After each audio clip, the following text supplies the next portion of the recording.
Nós vamos dar sequência ao que nós começamos na semana passada, Colossenses capítulo de número 3, versículos de 1 até o versículo 11. Nós começamos a tratar sobre esse tema, as evidências do novo nascimento. A palavra de Deus nos diz que nós fomos, aqueles que estão em Cristo, foram ressuscitados juntamente com Cristo. Você diz, mas eu nem morri ainda, como é que eu já ressuscitei? Né? Nem morri ainda. É óbvio que a palavra de Deus está tratando sobre a ressurreição de cunho espiritual. Quando nós cremos em Cristo, nós saímos da condição de mortos espirituais para a condição de vivos espiritualmente. A palavra de Deus nos diz na carta aos Efésios: Ele vos deu vida, estando vós mortos nos vossos delitos e pecados. Então, é por isso que a palavra de Deus então vai nos chamar aí a atenção quanto a esse tema. E eu quero então ler para você esse texto, Colossenses, capítulo de número 3, versículos de número 1 até o versículo de número 11.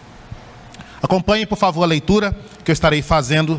Acompanhe lendo aí com seus olhos, silenciosamente, mas acompanhando a leitura. Portanto, se fostes ressuscitados juntamente com Cristo, buscai as coisas lá do alto, onde Cristo vive, assentado à direita de Deus. Pensai nas coisas lá do alto, não nas que são aqui da terra, porque morrestes e a vossa vida está oculta juntamente com Cristo em Deus. Quando Cristo, que é a vossa vida, se manifestar, então vós também sereis manifestados com Ele em glória. Fazei, pois, morrer a vossa natureza terrena: prostituição, impureza, paixão lasciva, desejo maligno e avareza, que é a idolatria.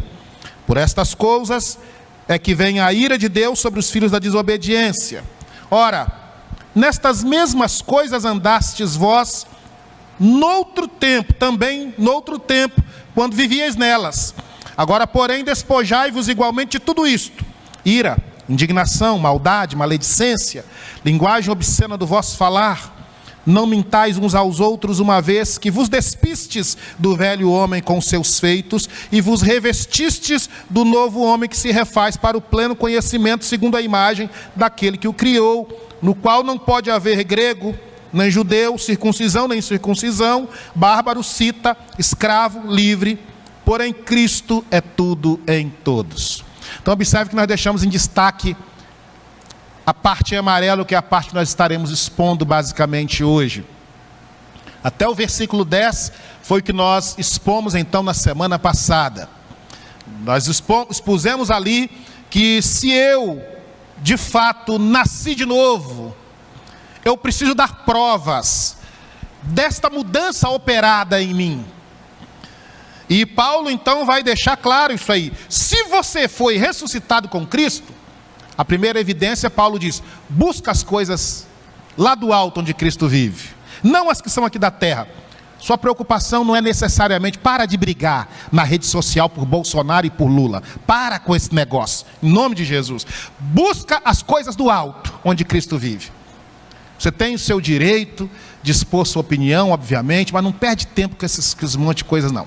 Segunda coisa que nós vimos semana passada é que, além de eu pensar nas coisas do alto e buscar as coisas do alto, eu vou mortificar a natureza terrena. Eu preciso matar esta fera que existe dentro de mim. E Paulo diz: fazei, pois, morrer a vossa natureza terrena. E Paulo vai listar 11 pecados aí, que nós dividimos eles em 4 grupos. Basta você ver lá o sermão da semana passada. Mata esta fera que existe dentro de você. Mata esta fera.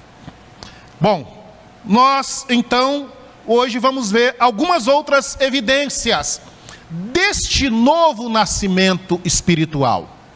Se na semana passada nós vimos aspectos mais negativos, hoje nós veremos 2 aspectos mais positivos. 2 aspectos, porque Paulo diz: não fica pensando nestas coisas e mata, deixa de fazer algumas coisas. Hoje, nós vamos ver então mais duas coisas aí defendidas por Paulo. Vejamos, em primeiro lugar, meus queridos, a primeira evidência do novo nascimento é o revestimento do novo homem. Se por um lado eu faço morrer o velho homem, aquela conexão a Adão, todos aqueles pecados, por outro lado, um novo homem surge em mim. Eu me revisto de outros valores.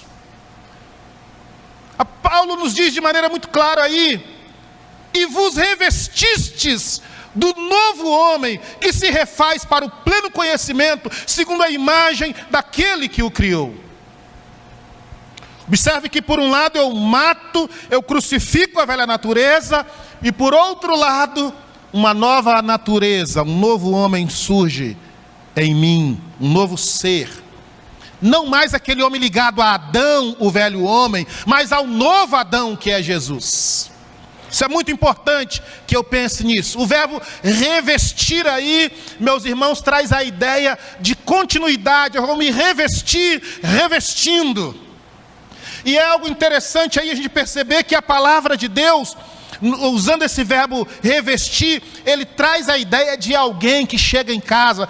Imagine, por exemplo, um mecânico que chega em casa cansado ao final do dia, com as vestes sujas de graxa, de poeira, e ele então agora retira esta veste suja, ele joga esta veste suja de lado, ele toma um banho, e ele então agora se veste de novas vestes, de vestes novas, limpas, agradáveis. É disso que Paulo está falando. Observe que Paulo está enfatizando não somente que o crente deva ser conhecido por aquilo que ele não faz, mas especialmente por aquilo que ele faz. E é esta a ideia que Paulo vai tratar aqui. Revista-se de um novo homem. Paulo já falara lá na carta aos Efésios, percebam esta dica aí. Paulo diz no capítulo 4, versículo 25 e 28, por isso, deixando a mentira, faça o quê? Fale a verdade. Não basta só deixar de falar a mentira, é necessário positivamente falar a verdade. E ele diz, aquele que furtava, não furtes mais, mas não basta somente não furtar, é preciso trabalhar, percebendo? Positivamente. Ele diz, não mintais, mas falem amor à verdade uns com os outros. Então observem que o revestimento de um novo homem, não simplesmente, meus irmãos, por aquilo que nós não fazemos, mas especialmente por aquilo que nós fazemos. E então Paulo passa agora a discorrer sobre este novo homem, explicando mais amplamente o que significa esse revestimento do novo homem. Então veja conosco aí, como é que acontece o processo de revestimento. Já disse até que é processo de revestimento. Observe, abandonar esse velho homem e se revestir de um novo homem. Como acontece o processo do revestimento? Observe que nesse mesmo texto, Paulo vai nos dizer o seguinte, observem aí, e vos revestiste do novo homem. Veja o primeiro estágio do revestimento, vai para frente. O primeiro estágio do revestimento é revestimos-nos por meio de um processo constante de recomeço contínuo. Veja que Paulo diz o seguinte, e vos revestistes do novo homem que se refaz. Observe que há uma ideia de continuidade, de recomeço. Observe que é como se fosse um processo. O novo homem, portanto, é uma nova realidade em expansão. Não é somente um ponto onde nós chegamos, mas é um ponto de crescimento, de expansão, e não simplesmente um ato único.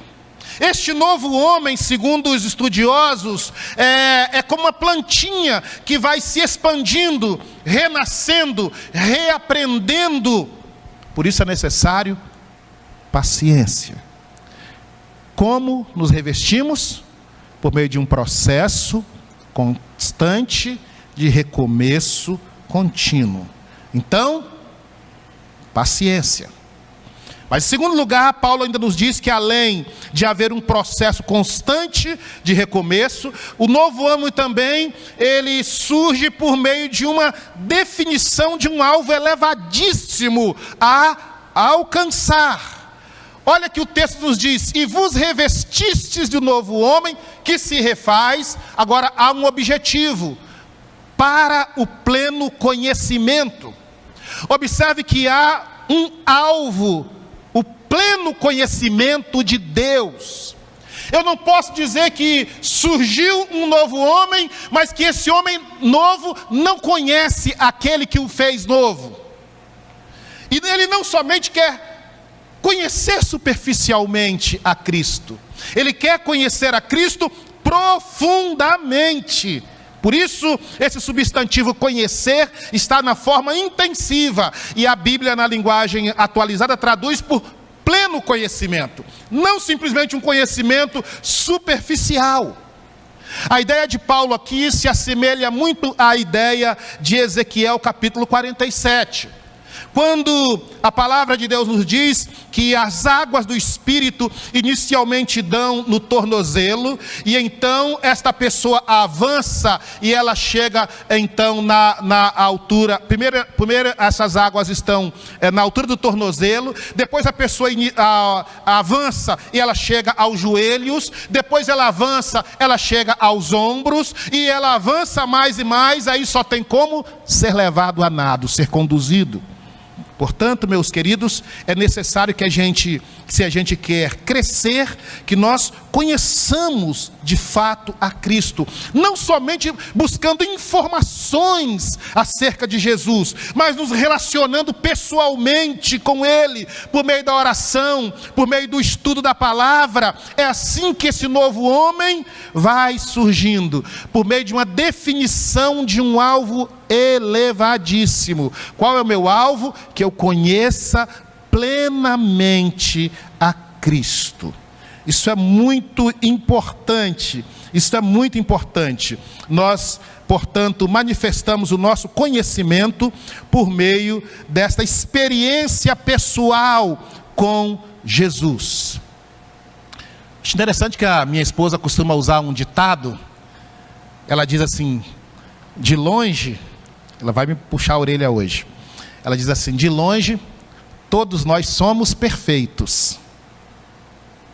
E a verdade é essa: parece que quanto mais nós nos aproximamos das pessoas, quanto mais nós conhecemos as pessoas, mais nós ficamos com o pé atrás, porque quanto mais nós conhecemos, mais nós nos decepcionamos com aquelas pessoas que nós imaginávamos que eram tão especiais para nós. E parece que nós temos em nós esta cisma de nos relacionar, de nos comprometermos e nos decepcionarmos. Porém, meus irmãos, quando nós olhamos para as Escrituras, em relação a Jesus, é exatamente o oposto. Quanto mais eu conheço a Cristo, mais eu amo. Quanto mais eu conheço a Cristo, mais eu me submeto. Quanto mais eu conheço a Cristo, menos ansiosa a minha vida fica. Por que é que há tantas pessoas ansiosas nos nossos dias? É porque lhes falta um conhecimento cada vez mais profundo de Cristo. Eu me recordo de uma história de um menino que seguia num voo, e ele estava sentado lá de um rapaz que era muito medroso. E então, em determinado momento, em determinado estágio, o avião começou então a trepidar, passando por aquele período ali de instabilidade. E o rapaz então começa a orar, começa a rezar, invocar os seus santos. E ele olha para o garotinho do lado, o garotinho do lado está tranquilo. Menino, você não tem medo não? Por que você está tão tranquilo? E o garoto diz: é porque eu conheço o piloto. E o conheço muito bem. Ele é o meu pai. Meu irmão, esse novo homem que surge em nós, ele surge com um alvo elevadíssimo: conhecer plenamente a Cristo. Quanto mais eu conheço a Cristo, mais esse homem interior se renova dentro de mim. Mas em terceiro lugar, Paulo coloca aí que o revestimento do novo homem também acontece, meus irmãos, não somente por causa desta definição deste alvo, mas também por meio da definição de um ponto de referência, uma maquete inexorável. Palavras difíceis que eu usei aqui, proposital. Veja bem, para nós fazermos uma casa, nós precisamos inicialmente de quê? De uma planta. Onde eu vou projetar a minha casa? A partir da maquete, a partir da planta, a partir do protótipo. Da mesma forma, este novo homem que surge por eu ter sido ressuscitado com Cristo.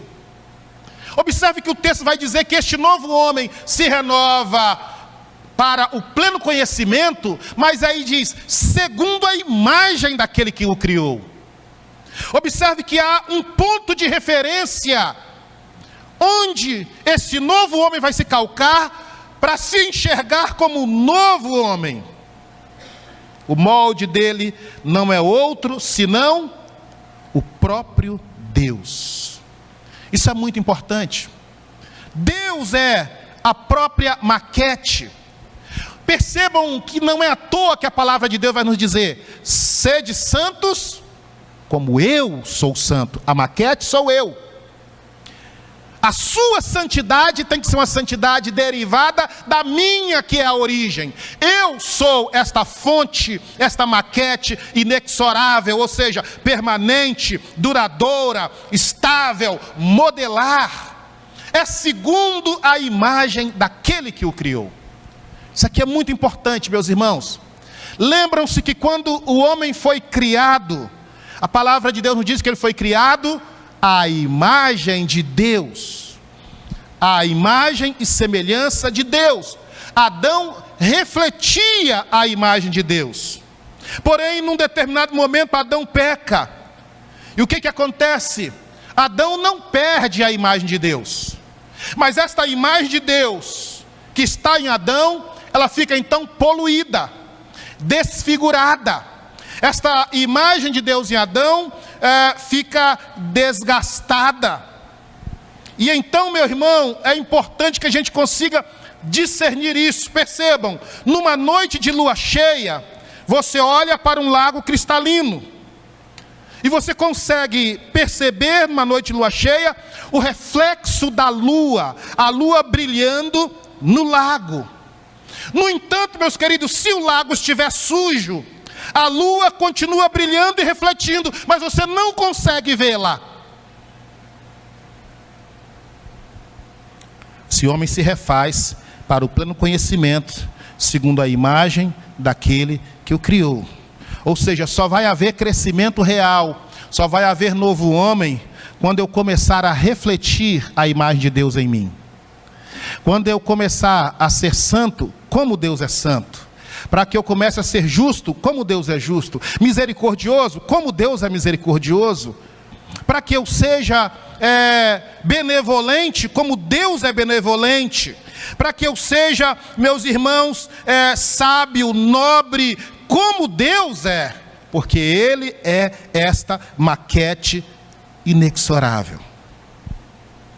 Mas deixa eu fazer um plus aqui para vocês, um a mais. Eu perguntei isso a um pastor alguns anos atrás, e eu passei muitos anos pensando nisso. Hoje eu posso compartilhar com vocês. Talvez você vai dizer, isso não é grande coisa também não. Precisava pensar tantos anos sobre isso não. Mas uma vez lá, no início da minha conversão, tratando sobre a questão da imagem de Deus no homem, eu perguntei a um pastor, pastor, e quem me diz que lá no céu nós não vamos resetar? O que é que me garante que lá no céu nós não vamos voltar a pecar e tornar a reiniciar tudo de novo? Porque Adão tinha em si a imagem de Deus, e ainda assim Adão pecou. Onde está o problema aí? O problema é que nós imaginamos, meus irmãos, muitas vezes, que esse novo homem que se refaz, ele está conectado a Adão. Mas agora está conectado, na verdade, ao novo Adão. Adão conhecia de fato o amor de Deus. Mas que amor Adão conhecia? Um amor de criação. Um amor de criação. Ele se relacionava com Deus enquanto Deus Criador. Mas uma vez que nós caímos junto com Adão em pecado, e agora não conseguimos mais refletir a imagem de Deus para a criação, quando Deus restaura o novo homem em nós, essa restauração do novo homem em nós, meu irmão, não é mais um amor simplesmente redentivo, não é mais um amor simplesmente criacional, mas um amor redentivo. Portanto, não é retornarmos àquilo que Adão era, mas retornarmos a algo muito mais intenso, a algo muito mais profundo do que o próprio Adão conhecia. Um amor que nos ama a despeito das nossas falhas e dos nossos pecados. E se você gastar um tempinho mais pensando nesta imagem de Deus, você vai descobrir que esta imagem de Deus, segundo as Escrituras, não é outra coisa senão o próprio Jesus. A palavra de Deus na carta aos Colossenses, mesmo aí no capítulo 1, versículo 15, diz que Jesus é a imagem do Deus invisível. Então, quando nós falamos de amor, nós não estamos pensando necessariamente no amor de Deus lá quando criou Adão, mas no amor de Cristo quando essa criação caiu e ainda assim Ele deu gratuitamente a sua vida. Portanto, não há condição mais de voltarmos atrás. Hebreus nos diz que Ele é o resplendor da glória de Deus, é a expressão exata do ser de Deus. Portanto, essa maquete no qual o homem se espelha para ver esse crescimento desse novo homem, não é mais esta maquete pensando no Deus Criador, mas pensando no Deus Redentor. A carta aos Romanos, capítulo 8, nos diz que Deus nos predestinou para que nós sejamos conformes à imagem de seu Filho. É a expressão do Deus que nos redime, do Deus que nos restaura. Portanto, meu irmão, a primeira evidência de que nós nascemos de novo é o fato de nós nos revestirmos em Cristo. Esse novo homem que se refaz, esse novo homem que se refaz para o pleno conhecimento, esse novo homem que se refaz para o pleno conhecimento de acordo ou segundo a imagem de Cristo em nós. Mas observemos uma segunda evidência positiva do novo nascimento. Em segundo lugar, a segunda evidência é exatamente a destruição das barreiras da comunhão. Isso é muito importante. Observe que Paulo vai dizer aí, no qual, ou seja, neste novo homem, em Cristo, não pode haver grego nem judeu, circuncisão nem incircuncisão, bárbaro, cita, escravo, livre. Porém, Cristo, a imagem de Deus, é tudo em vós. Isso é muitíssimo importante percebermos esta verdade. Crente que diz assim, eu amo a Jesus, mas não amo a sua esposa, precisa repensar se de fato ele nasceu de novo. Eu amo a Jesus, mas não amo a sua noiva. É muito comum nos nossos dias falarmos de pessoas que vêm à igreja, mas se decepcionam com a igreja. E elas querem serem chamadas hoje como que é o termo? Desigrejados. Porque eu amo a Cristo, mas eu não amo a sua igreja. E observe que exatamente o que esse texto vai dizer é que a evidência do novo nascimento é exatamente a destruição das barreiras que me impede de me relacionar com o irmão. Porque há graça na comunhão do povo de Deus. E essa vai ser uma evidência do novo nascimento. Desde o Antigo Testamento, o salmista já diz: ó, quão bom e suave é que os irmãos vivam em união. E ele diz: ali, pois, onde há união, o Senhor faz o quê? Derrama a sua bênção e a vida para sempre. Então não devo dizer que eu amo a Cristo, mas não amo a sua igreja. Porque uma das evidências do novo nascimento será a destruição das barreiras que impedem a minha comunhão. Isso é muito importante. E o próprio Senhor Jesus vai dizer no Evangelho de João que as pessoas o conhecerão ao verem a unidade do povo de Deus. João 17, 21. Para que sejam um, para que o mundo creia que tu os enviastes. E novamente, quando Paulo então pontua esta segunda evidência, o que Paulo faz? Novamente ele explica.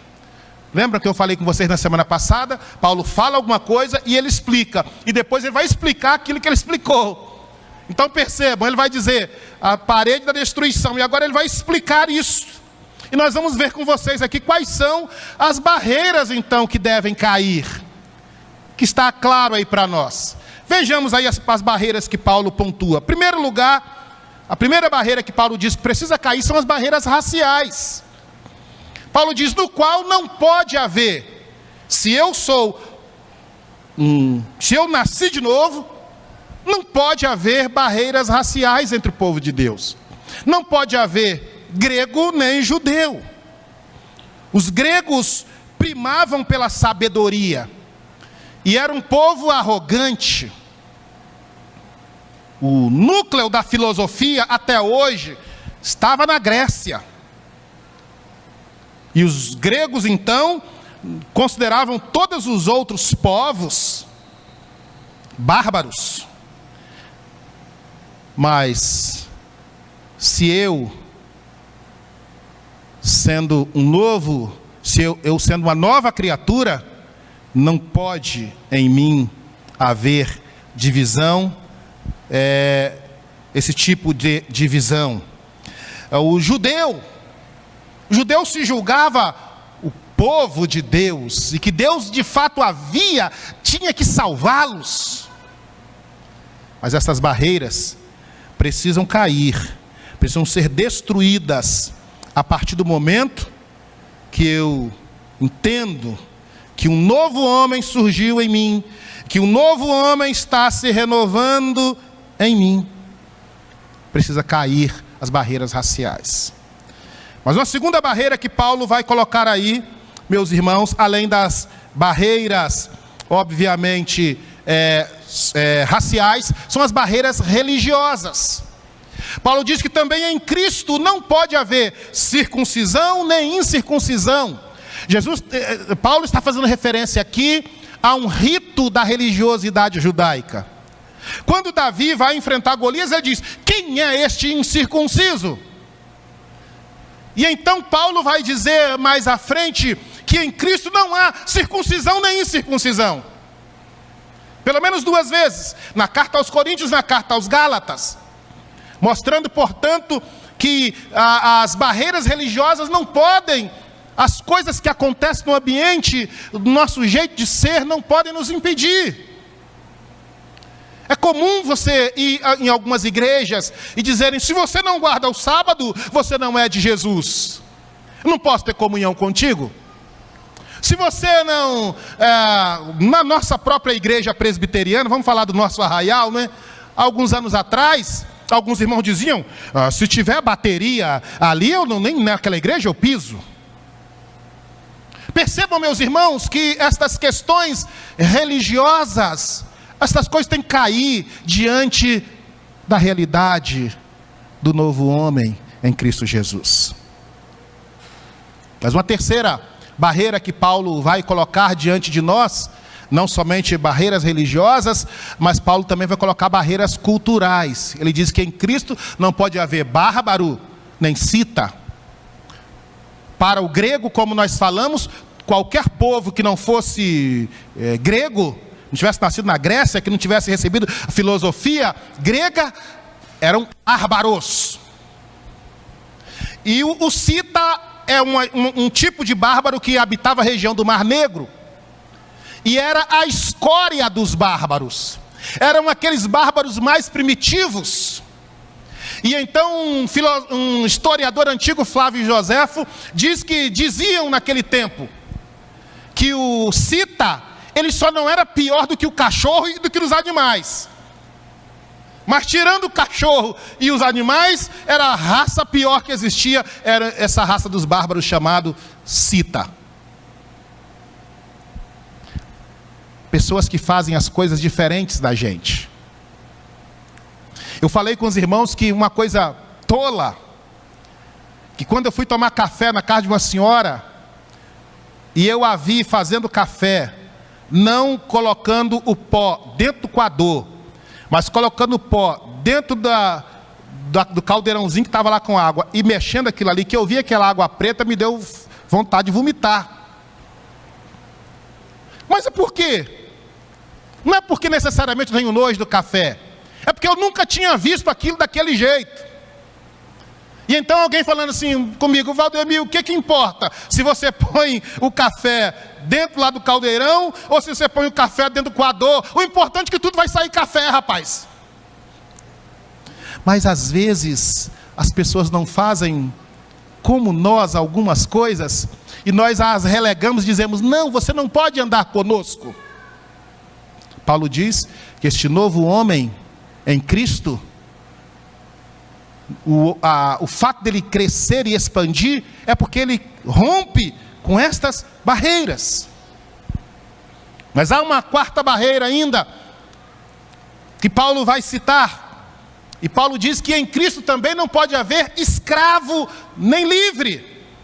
E você sabe que socialmente falando, o escravo estava lá no início da pirâmide social.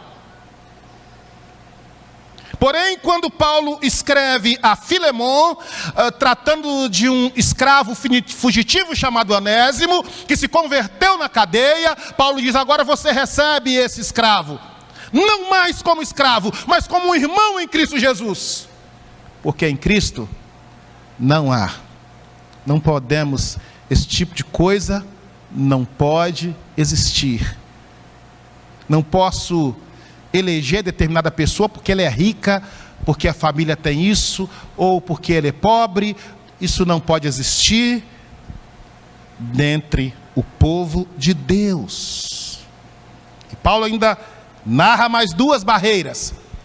A quinta barreira que Paulo coloca aí para nós, não está nesse texto da carta aos Colossenses, mas eu fiz questão de buscá-la lá na carta aos Gálatas. E Paulo diz que em Cristo também, neste novo homem que se refaz em nós, não pode haver homem nem mulher.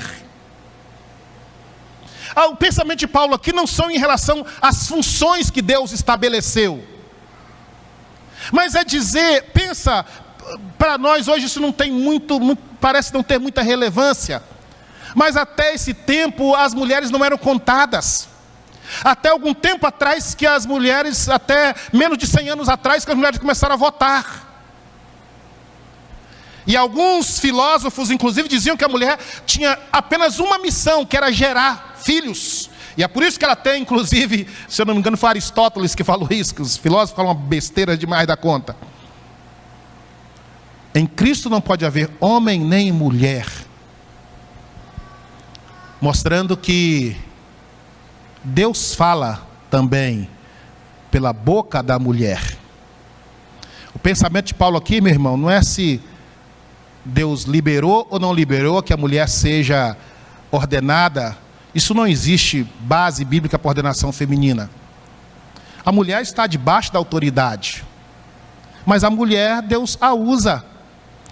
Jesus se revelou na ressurreição, primeiramente, a uma mulher. Aqui na nossa própria igreja, quando o nosso vice-presidente não assume o púlpito, é uma mulher que assume o púlpito, mas ela está debaixo da autoridade do pastor. Não tem dificuldade nenhuma de quem é o presbítero docente da igreja. e Deus vai falar. E é bom que nós, aqui na nossa igreja, aprendamos isso, porque em Cristo as barreiras sexuais caem. E Paulo então fecha esse bloco falando ainda que em Cristo as barreiras também do egocentrismo precisam cair. Ele diz então, fechando esse bloco, que em Cristo é tudo em todos. O que Paulo quer transmitir com esta verdade? Paulo quer nos ensinar que Cristo é tudo, inclusive neste processo de vida nova. É porque Cristo morreu na cruz. É porque Cristo viveu obediente em nosso favor. É porque Cristo angaria méritos diante de Deus em nosso favor. Cristo é tudo na salvação. É dele, é por meio dele e para ele. Então para com esse negócio de achar que se eu sair da igreja, a igreja acaba. Se eu sair do ministério tal, isso aqui não anda mais. Se eu sair tal, meu irmão, é Cristo, não é você. Mas Cristo não somente é tudo na salvação, na redenção, mas Cristo também é tudo em todos, ou por meio de todos. Cristo vai usar a Bia, a Adriana, a Priscila, porque é por Ele, e não por elas, porque Cristo é tudo em todos. Então todo egocentrismo precisa cair. Meu irmão, você é nova criatura, você nasceu de novo? É a pergunta. Eu quero caminhar para a minha conclusão, fazendo o que o Paulo nos ensina aí. Nós vamos fechar com esta pergunta. Põe aí a próxima. Observe a pergunta que nós queremos fazer para você, fechando aqui. Quais são as razões para a nossa mortificação e para o nosso revestimento? Paulo mostrou que se eu nasci de novo, eu preciso mortificar o velho homem, preciso pensar nas coisas do alto, preciso me revestir de um novo homem e preciso quebrar as barreiras que me impedem de usufruir a comunhão com o corpo de Cristo. Então Paulo vai explicar por que é necessário que eu faça estas coisas. Por que é necessário que eu mate esta fera, que eu mortifique esse velho homem e que eu me revista de um novo homem? Duas coisas nós já falamos semana passada. Duas coisas nós vamos falar hoje. Vejamos, em primeiro lugar nós falamos que eu preciso matar esse velho homem e me revestir de Cristo por causa do meu ocultamento. Paulo diz, olha lá, porque morrestes e a vossa vida está oculta juntamente com Cristo em Deus. Isso é muito legal, eu gostei muito desse pensamento quando eu estudei. O canguru, quando quer proteger o seu filhote, a mãe canguru, ela então tem uma bolsa onde ela carrega o seu filhote dentro desta bolsa. Para alguém pegar o seu filhote, precisa passar por ela. E é algo mais ou menos que a teologia nos ensina acerca de Deus. Que uma vez que nós morremos em Cristo e ressurgimos para uma vida nova, o que Deus faz? Deus nos ocultou juntamente com Cristo nele. Nós estamos dentro da bolsa de Deus com Cristo. Se eu digo que eu sou cristão, mas continuo andando em pecado, eu estou dizendo que eu não estou na bolsa de Deus. Se o pecado me acha, é porque eu não estou na bolsa de Deus, é porque eu não morri, é porque eu não sou nova criatura. Porque quando Deus me oculta juntamente com Cristo, a Bíblia nos diz que o maligno não pode tocar em nós, e o pecado não pode nos achar, no sentido de eu ficar prostrado em pecado. Então, meu irmão, mata a velha criatura, surja a nova criatura, para mostrar que você está de fato oculto em Deus, juntamente com Cristo. Mas em segundo lugar, a segunda razão da nossa mortificação e do nosso revestimento é a nossa manifestação. O texto nos diz: quando Cristo, que é a nossa vida, se manifestar, então vós que mortificam a carne, vós que vos revestiste de novo homem, vós também sereis manifestados com Ele. Ou seja, só serão manifestados com Cristo lá na eternidade aqueles que hoje aqui se santificam. A Bíblia diz que devemos seguir a paz e a santificação, sem a qual ninguém verá o Senhor. Então eu devo mortificar a minha carne, eu devo me revestir do novo homem, porque aqueles que assim o fazem serão manifestados. Lá na eternidade Deus vai dizer: meu servo, entra para o gozo do teu Senhor. Mas se eu não vivo em santidade, se eu não mortifico, e se eu não me revisto do novo homem, o Senhor também não me chamará lá na eternidade. Essas duas nós vimos na semana passada. Vejamos a terceira causa. Hoje eu estou suando para valer, gente. A terceira causa da nossa mortificação e do nosso revestimento: o desagravo divino. Veja que Paulo diz: por estas coisas, ou seja, prostituição, impureza, paixão lasciva, desejo maligno, avareza. Por estas coisas, o que acontece? Vem a ira de Deus sobre os filhos da desobediência.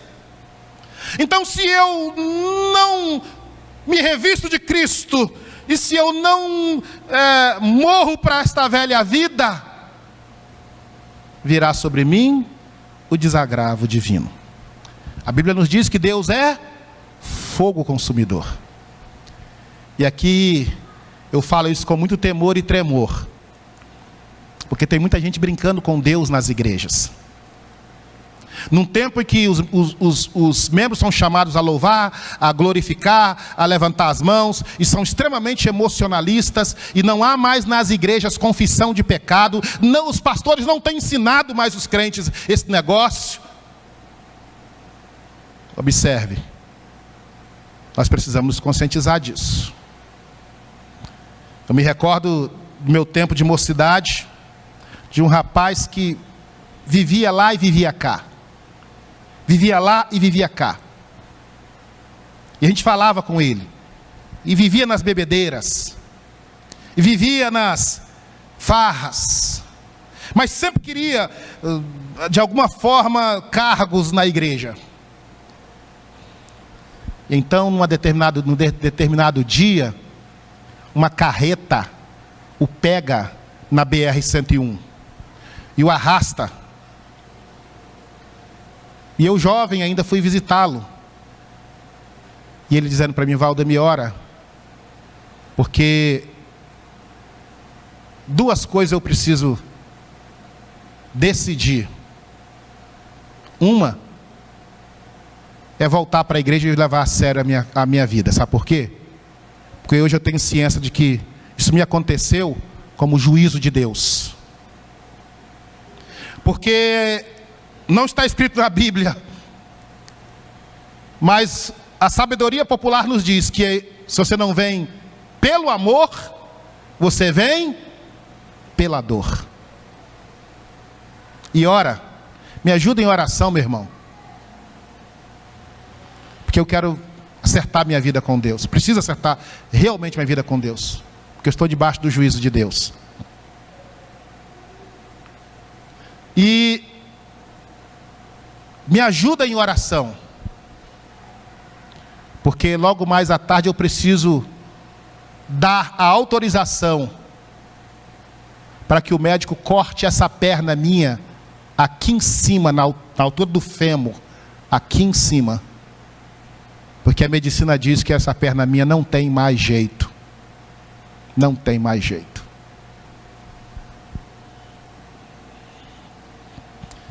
E nós nos colocamos em oração e pedimos que Deus desse um prazo. E louvado seja o Senhor, que até hoje ele está com a perninha dele lá, já vai para uns 30 anos ou mais, está com a perninha dele direitinho lá. Por estas coisas é que vem a ira de Deus sobre os filhos da desobediência. É necessário que eu mortifique a velha natureza e me revista do novo homem. Fechando aqui a nossa palavra, quarta razão, Paulo nos coloca aí: eu preciso me revestir do novo homem por causa da minha transferência temporal. Observe que Paulo nos diz aí: ora, nestas mesmas coisas andastes vós também, noutro tempo, quando vivieis nela. Mas agora vocês se revestiram de Cristo. Se vocês quiserem continuar vivendo em pecado, vocês estão mostrando o quê? Que vocês não foram transferidos desse tempo antigo. Vocês viviam dominados pelo pecado, quando vocês viviam noutro tempo. Isso pertence a uma outra era, a um outro tempo, a um outro momento. Nós vivemos dias de fissura nas igrejas, por ouvirmos os testemunhos dos irmãos. Eu digo para os irmãos aqui que vocês me conhecem há pouco tempo. Com exceção da minha esposa, ninguém sabe desta vida aqui pregressa, de como eu vivi e andei no pecado. Estou falando de mim mesmo. E às vezes as pessoas dizem: ah, Valdemir, dá o seu testemunho. Deixa eu dizer, meu irmão, eu não tenho alegria e prazer nenhum em pensar naquelas coisas. Eu louvo a Deus porque os meus filhos não viveram aquilo que eu vivi. E Deus me deu a graça de que eles não viram o meu antigo estado. Porque isso aí pertence a um outro tempo, a uma outra era, e não me dá alegria nenhuma, prazer nenhum em falar daquelas coisas antigas. Porque agora o Senhor já me transferiu para um outro tempo, para um outro momento.